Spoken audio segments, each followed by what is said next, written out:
So we're about to move into our next session, which is the careers panel, about ways that you can get involved in liberty, whether you be in academia, in policy, or interning. So about ways that you can involve yourself in the libertarian movement in a professional capacity. So today we have John Thrasher from Monash University, with Evan Mulholland from the Institute of Public Affairs, and we also have Ava Gundala, who is a Mankell scholar. So first off, I'd like to introduce John Thrasher, who's a philosophy lecturer at Monash University. So let's give him a round of applause. Okay, thank you. So my talk today is going to be on how you can get a career in academia and how you can advance liberty in academia and the challenges of doing that, and also why I want you to do it, perhaps, if you're interested, and also why you should want to do it as well. So I'll start with the first part. Some of you may have noticed there's a specter haunting us, a specter of nationalism and authoritarianism and illiberal ideologies throughout the world, even in my own home of the United States. And even here in our Antipodean wonderland, these ideas have come about, and liberty seems under threat everywhere. So why would academia be a possible solution to that problem? Well, I'm going to talk a little bit about why some people have thought that academics are important for positive social change, and why they may play a crucial role in that. So I'm going to talk about that first. So why academia? Well, maybe three reasons why I think academia can be valuable for you and for the world if you're a liberty-leaning person. One is that the academics can control the intellectual commanding heights, which I'll explain what that means in a second, but that's an important aspect of this. Also, academics are crucial for training the next generation of whatever it happens to be, other academics, but also professionals, journalists, whoever you might be, insofar as you go to a university, or even if you don't go to a university, academics are typically going to train the teachers that are going to train the secondary school students as well. And there's just a general advantage or a good thing about kind of the curiosity and the quest for truth that you might be interested in if you want to be an academic. Okay, so we'll talk about the first one first. So the intellectual commanding heights. Well, what do I mean by this? Well, this is a term that supposedly Lenin used with regards to production, where he talks about how the socialists needed to seize the economic commanding heights, and what he meant by that was the heavy industry of the society. But the analogy is meant to kind of go to warfare primarily, which in warfare you want to have the high ground so that you can fire down upon the people below you more easily. Now, of course, we don't want to fire down upon other people, but the idea is that there are some kind of ideas that are more important than others. What do I mean by that? Not just that are better than others, but that many ideas that we don't think necessarily have roots in kind of other intellectual notions or concepts often can be deeply rooted in them without us knowing it. And so that's the important point, is that we need to develop those ideas that are then going to influence and kind of move down through the stratum of other kind of lower level ideas. And so I'll talk about that process in a second. So one example of this, kind of famous example, was put forward in the general theory by Keynes. So he has this great line in there. He says, "The idea of economists and political philosophers, both when they're right and when they're wrong, are more powerful than is commonly understood. Indeed, the world is ruled by little else. Practical men who believe themselves to be quite exempt from any intellectual influence are usually the slaves of some defunct economist." And so this is the very idea of the intellectual commanding heights that I'm trying to get at. Practical people who are just working in industry, voters, journalists, whomever, they think they're coming to these ideas because they're just looking at the world and they're getting them directly from something, or from, this is just what reasonable people think. Well, indeed, they've been kind of coached through these ideas through many generations of other thinkers who have kind of infiltrated through their teachers and their teachers' teachers and the general kind of societal framework. And they've been living in that environment for so long that they see that as being natural. But in fact, they're ideas from philosophers and economists from many generations ago, typically. That's what Keynes is arguing. Now, his great kind of antagonist, Hayek, had a similar theory. And so he had a great essay called Intellectuals and Socialism, where he develops this at length, and this is from that. And he wants to talk about why he thinks kind of the development of ideas is the most important part of building a free society. Now, so some of you might think part of the goal of my talk here is to suggest that working on ideas can be as important or more important than the practical work of politics or of industry. We need all of these things, of course, but Hayek wanted to argue that the most important thing was working on ideas. Why? Because he thought that what the socialists had that liberals didn't have was an idea of a liberal utopia. That is, a vision of a society, of a good society, a liberal society that people could be inspired by and want to work towards. Okay? He thought the socialists had this, and this is why they'd won in the 19th century and the early 20th century. And he thought the only way to defeat them and to defeat statism and authoritarianism in general was to create a truly radical liberalism that had a kind of liberal utopia as a vision of a good society that people could work towards. And he thought the only people who could develop those ideals were people like him, naturally, but also other thinkers, so political scientists, theorists, economists, perhaps. Okay, so what was Hayek's model of social change? Well, it's not showing up totally here, but at the very top level is what he calls academics or philosophers, and that includes philosophers, economists, jurists. You can think of this as a kind of production model. So at the top is the highest level of production. So, and then as you get further and further down, you get more and more refined goods. Okay, so at the second level is what Hayek called secondhand dealers in ideas. And this is what he described as the intellectuals. So these are people like journalists, like teachers. He talked about the clergy. You could think of them as a lot of pundits, even politicians to a certain extent. They're mostly getting their ideas in a kind of version of the ideas that are developed at the higher level by the academics. And then finally, at the very lowest level, you have the general public who are consuming ideas, and they're typically getting them from newspapers, magazines, from pundits, maybe from people in their school or their church or wherever. But Hayek's argument, his argument on intellectuals and socialism is that we need to not forget about these secondhand dealers in ideas. What I'm trying to argue is that we also need to concentrate on the academics, and that's what I think, hopefully you can see the importance of that as well. Okay, so that's the intellectual commanding heights. The other issue is that we need to train the next generation. So even if we have, so imagine every generation, Hayek says this, and I think this is true, every generation we have to kind of relearn the ideas of liberty over and over again. Why?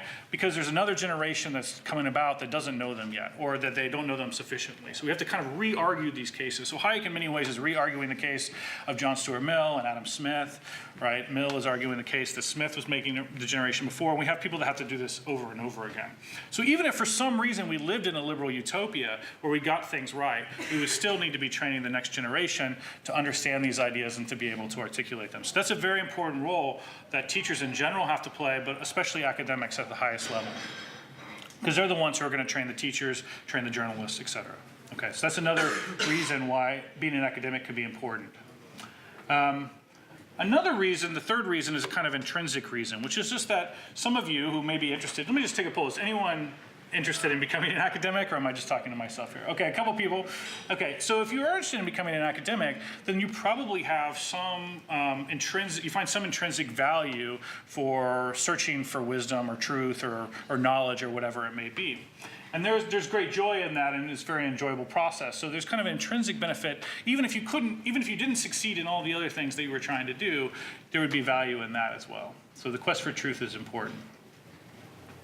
And the joy of investigation is both valuable in its own right, and it can be important down the line. So it might be that there's things that you can help discover now that for generations no one will be able, they won't have any effect. But some later point, someone will come back and find this thing that you've written or that you've thought about, and it might be valuable in the future. So even if even if we're moving into a new dark ages, there might be hope in the future that someone could find the work that you've done, and it can help in a future time. Okay.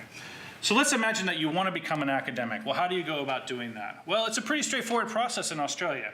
Okay, so you basically, you have to do your undergraduate degree, and then you have to do an honors degree for the most part, and you have to get a top mark in the honors degree. And then you're probably going to want to go do an MA, depending on the degree that you're trying to seek, before you get a PhD. And then only then can you get an academic position. So there's a long process that you're going to have to go through, and at every stage, people are going to be weeded out. Okay, they're going to be weeded out in terms of quality, in terms of interest. So some people just aren't good enough to hack it at the next stage. Some people don't have the interest in wanting to hack it at the next stage, right? They get tired of it. They want to do something else, right? They see the opportunity cost is higher and higher. And then there's another aspect too, which is that you have to become an academic, you have to be chosen by your colleagues, by the colleagues that exist with you in your PhD program. You have to have advisors who are willing to support you. And then to get a job in the academic community, you're going to have to be hired by people who will be your future colleagues, which means you have to be appealing to them in various ways. Now that can be done on the one hand in terms of your research being very good, but it's also true that sometimes if you have heterodox opinions of various sorts, this can make it more difficult sometimes. Okay, so that's the challenge that's going to have to go through here. Now what I would say to those of you in the room that are Australians or Kiwis is that you should do your honors work and perhaps an MA here in the Antipodes, but if you're going to do a PhD, you should go to the United States for a variety of reasons. One, because we have the best educational system in the United States, but also because the training there is different than it is here. It's longer, it involves more coursework for the most part. This has a lot of advantages. First of all, you're going to be competing against Americans on the job market. So I'm an American, I work at an Australian university. That's true across the board. It's a world market in academia. There's no protectionism for academics for the most part, okay? So you have to compete on a free market with everyone. Given that the United States usually has the best universities, there's some British universities that are very good as well, but even there, they don't usually compete on the job market with the American universities. That's probably where you should aim to go. So that can be a big challenge for a lot of people because it means you're going to have to leave home. You're going to have to spend a lot of time overseas. There could be other issues as well. But that's what I would recommend if you want to do that. And that's going to put you in a much better position to get an academic position later on. So I'm happy to talk to all of you. I'm going to be all weekend. So if you want to talk more about the details of this, I thought about this a lot. Some of you may be familiar with the Institute for Humane Studies in the United States. I used to work with them on their educational and research and academic teams, trying to help people get jobs in academia. So I would like to talk to you all individually about the details of your own interest, and we can talk more about that. But that's the general story. Okay, so as an academic, how can you spread liberty? How can you spread knowledge? Well, one way you can do it, and the most obvious way, is by teaching. So you can see this gentleman over here. You've seen him previously. You can't maybe tell as well from the picture, but that's Mike Munger, teaching at his home university at Duke University. He's taught many, many students over the years, and many of them have come in contact with him. He's also done that here today for us. He's given us a little talk, and so we've learned directly from him. So that's one way to do it, and that's the most common way of thinking about the influence that we can have. But there's also other ways. So you may recognize this, Mike Munger and a different guise, this time dressed as a policeman. This is from a video that he did with Russ Roberts. I think it was Fear the Boom and Bust. It was the kind of rap video between Hayek and Keynes. Mike Munger's been on that. He's been on Econ Talk. So he's done all these kind of things that aren't within the traditional academic kind of realm, and he can reach a lot of people by doing that. So as an academic, if you reach a certain level, the level of say Mike Munger, then you can communicate along different lines. And the most famous version of this, and the most, I think, effective version of this, which is the namesake for this conference, which was Milton Friedman. I mean, some of you maybe have been too young to see Free to Choose, but it's an amazing, amazing version of this, where he's really communicating at a high level. But to do this kind of thing, you have to be at the top of your game academically. Milton Friedman was, one of the top economists in the world, and Mike Munger is, a top political scientist. So to do that, to have that kind of reach, you're going to have to be very high level academically. It's not just teaching, it's not just the other work though. Sometimes people think that academic research doesn't have an effect because not many people read it in the general public.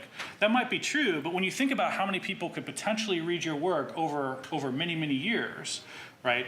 It's much higher than the amount of people that you could reach directly by teaching them, right? So to use an extreme case, think of someone like Thomas Hobbes or Spinoza. They probably only taught, in Thomas Hobbes' case, didn't teach really anyone. Neither in Spinoza, they weren't directly interacting with him, but we're reading them centuries later, right? So there's just thousands and thousands and thousands, millions of people that they're reaching. Now, similarly, you could write a book like Michael Munger, and people could read his book over the years. Many of us have read these books. Or Robert Nozick. Robert Nozick's dead. We continue to read his books, though. He can't teach us anymore directly, but we can continue to read his books. And Milton Friedman, we can still read his books. And people like this. So as Mike Munger likes to say sometimes, writing can be a form of teaching. And it's sometimes the best and most efficient way of teaching. So don't get trapped into thinking that your research is going to be read by a small group of people. It will, but that's multiplied much larger than the people that you're probably going to be able to interact with directly in your life. Okay. So hopefully I've just laid out some advantages to academia, why I think it's valuable to pursue.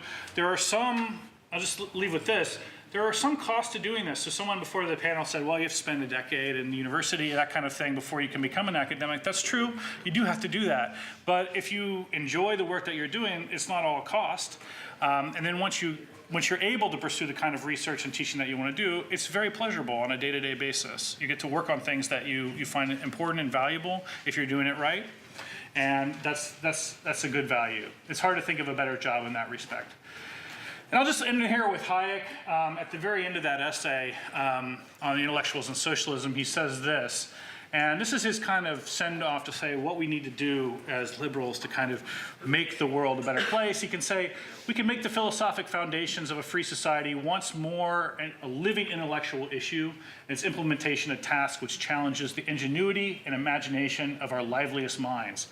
If we can regain that belief in the power of ideas, which was the mark of liberalism at its best, the battle is not lost.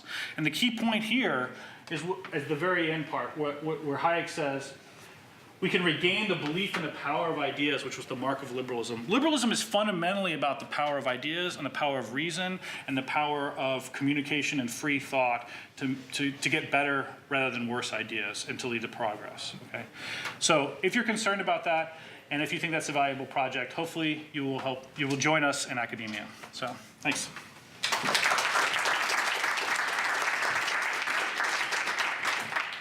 Thank you, John. Now we have Evan Mulholland, who is the Media and Communications Director for the Institute of Public Affairs, or the IPA, and former advisor to the Turnbull and Abbott governments. So let's give him a round of applause.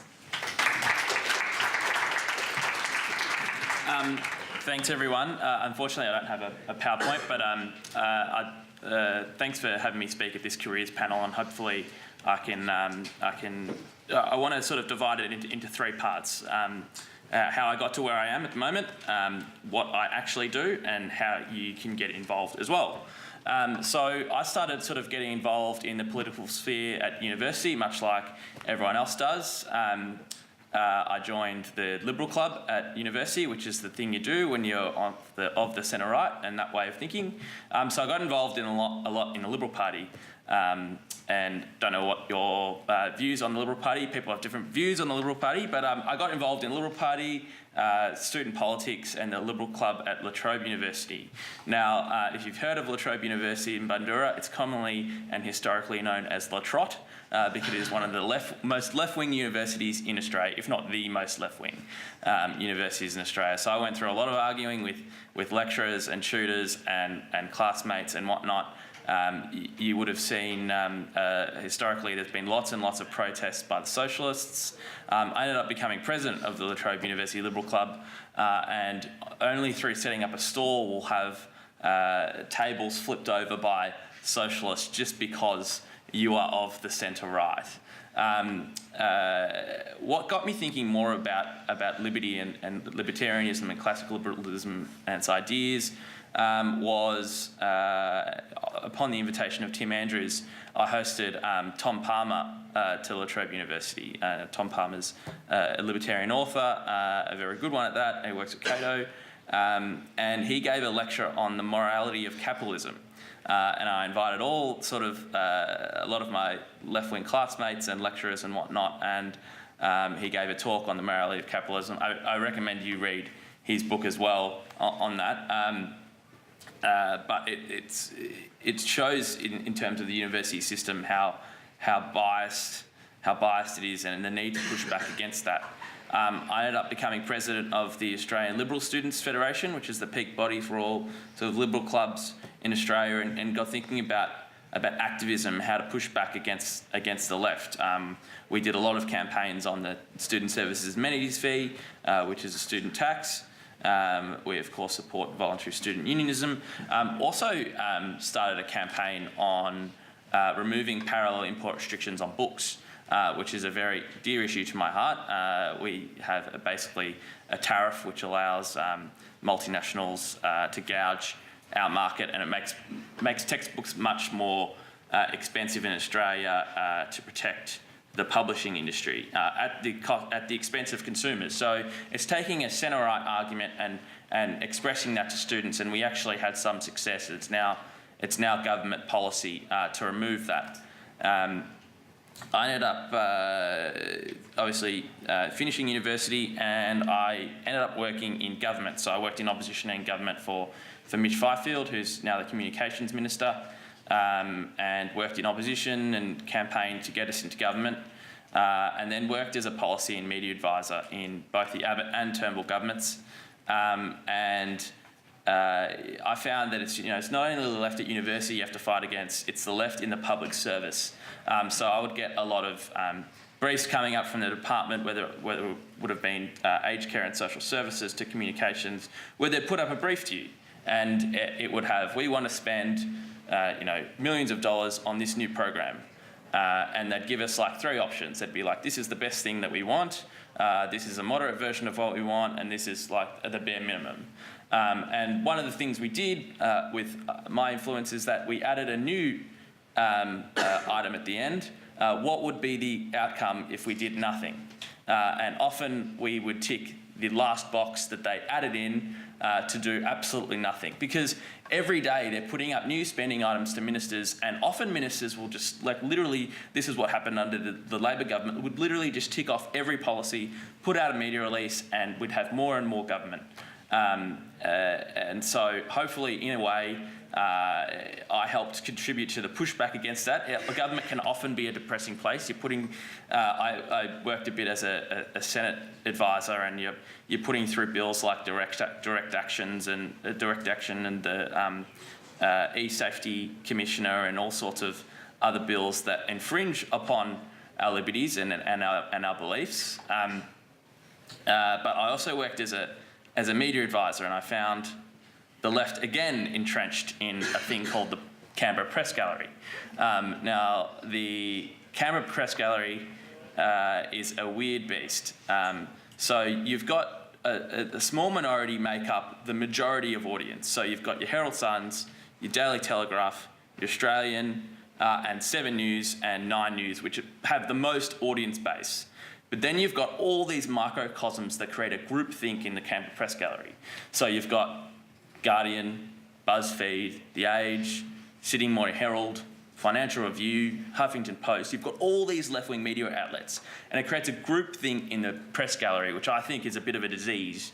And fighting back against that and sort of leftist ideals where all the solutions that they can come up with and cheer on is new taxes. So after a while, I thought 3.5 years of being in government was enough. And about May last year, I moved along to the Institute of Public Affairs to become their Media and Communications Manager. I love my job at the moment. It's quite good. So I disseminate, or if you don't know of the Institute of Public Affairs, you should definitely join. We're Australia's oldest free market think tank, fight for all causes of liberty and small government and free markets. I've had a lot to do on the free speech debate recently and a lot of other issues on the economic front. But what I do is I disseminate our research, write our press releases, and get our research out there in an aggressive way. So we'll use my contacts that I made in Canberra to drop to journalists and be on the phone to journalists, giving comments, and really being aggressive in what we do. We were quoted almost daily during the 18C debate, and that was because we didn't just wait for media to come to us on the issue. We pushed it out and created our own media. We did polling, so we did several pollings to do with both the QUT case and removing offend and insult from the Act itself. And all the polling we did came back very good. We would drop it to the Australian. We would do lots and lots of media that day. I don't know if you would know Simon Breeny, our policy director, was definitely on the forefront of that debate, as well as our executive director, John Roscombe. We would also harass the Human Rights Commission with weekly FOIs on their activities and what they're doing. And it actually highlighted a lot of the cases that were brought out in the media and borne out in the media, where there was also the Human Rights Inquiry, where we would put, we forensically looked through all of the different groups that had submitted pro-18C causes and found that a majority of them were taxpayer funded, either taxpayer groups and government agencies, as well as the majority of groups that submitted to that were actually taxpayer funded. They received grants and whatnot, and this is how they're sort of using our money. Yeah, a lot of it is being on the forefront, pushing back against sort of leftist journos and writing reports, and this is very important. You'll have a lot of think tanks in Australia, obviously left wing. You've got the Australia Institute, you've got the McKell Institute, you've got the Grattan Institute, you've got a plethora of left wing think tanks, and the IPA is really at the forefront, as well as with the Taxpayers Alliance and people like the Menzies Institute and the Centre for Independent Studies in really pushing back and promoting free markets. And so a lot of the work we're doing at the moment is on red tape and deregulation and getting rid of a lot of the environmental laws we've got at the moment, which hold back development and jobs. And it's a really big issue at the moment. And I think it's the new 18C in a sense that you've got all these green groups that are pushing back mining in Australia when we're the most resource-rich country. Unemployment in Queensland is in some points, youth unemployment is over 20%, and we're holding back development in country for no economic benefit. The IPA did a lot in the climate change debate before my time, but when they were introducing a carbon tax and emissions trading scheme, and it was the IPA that actually was on the forefront saying, well, we don't create any environmental benefit to the rest of the world, so why are we inflicting economic self-harm? I would highly recommend getting involved in the IPA or getting involved in a similar pathway. It's very rewarding. Seeing your work in the newspaper, seeing your work on TV is extremely rewarding. If you're not a member of the IPA already, I recommend going to join.ipa.org.au. We've got a program called Generation Liberty. At most universities, there's almost major universities, there's a Freedom Society. We've got campus coordinators at those campuses, and we often hold regular events for our young members. So I'd highly recommend getting involved and getting involved that way, and getting involved in whatever way you see fit. So thanks for having me.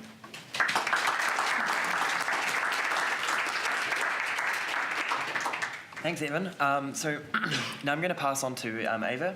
Ava Gundelach works with Curtin for Students' Liberty, is a Mankell scholar, and will be interning at the Atlas Network. So let's welcome her to the podium.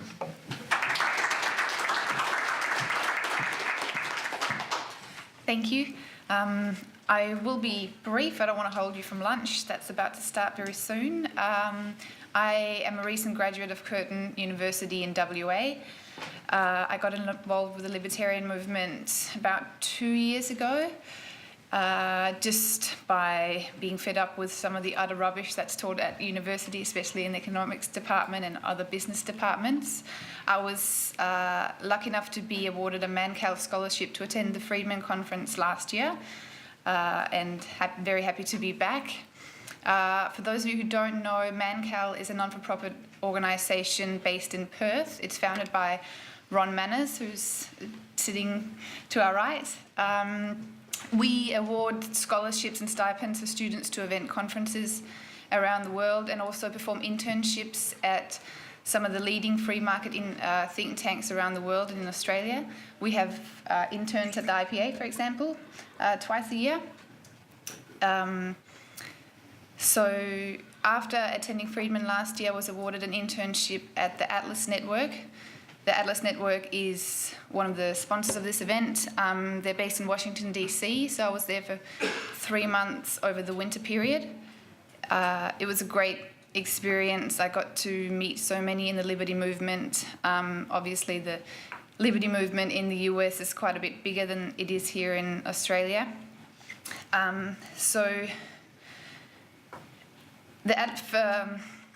The Atlas Network is like an umbrella organisation for lots of think tanks around the world, and for those, they provide grants to student projects, and also if you want to start up your own think tank. So apart from going down a public policy or a academic route of career, whilst you're at university, you can actually start up projects or your own think tank, and you can apply to the Atlas Network for a grant. Say if you want to do a specific project on freedom on campus, or any other project that would fall within libertarian parameters, I urge you to go on their website and have a look at some of the different grants that they do. I also founded Students for Liberty at Curtin last year with a few students here. We are trying to get chapters, preferably at every university across Australia. It's free to do so, so get together with your friends and liberty-minded people if there's not already one at your university. At the Atlas Network, it's very close to the Cato Institute in Washington, DC as well. Some of our Mancal scholars have now gone on to do internships at the Cato Institute, which is basically probably the biggest libertarian think tank, at least in the US. They're very much involved in public policy, in federal politics in the US. Their internships run, they have, I think, 3 or 4 times a year. They have 3-month internships where they take not just US students, obviously, they take students from around the world. It's not very well advertised in Australia, but it's open to university students and also recent graduates. So I'd be happy to talk to anyone about how to apply, who to talk to. It's always good to get a personal recommendation for if you know someone in the liberty movement. So please come and seek me out. I'll be here over the next few days. That's it.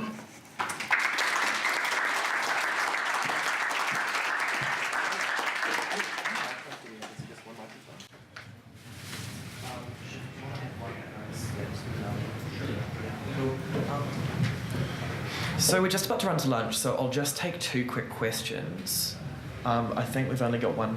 I think we might just have the mic. Maybe we have the microphone up here, and then we ask questions from the crowd. If you can speak loudly, so I'll take 2 quick questions. Yeah. I was just going to ask about universities, just a quick one. They seem to be 100% government funded in Australia, so will they ever bite the hands that feed them? I'll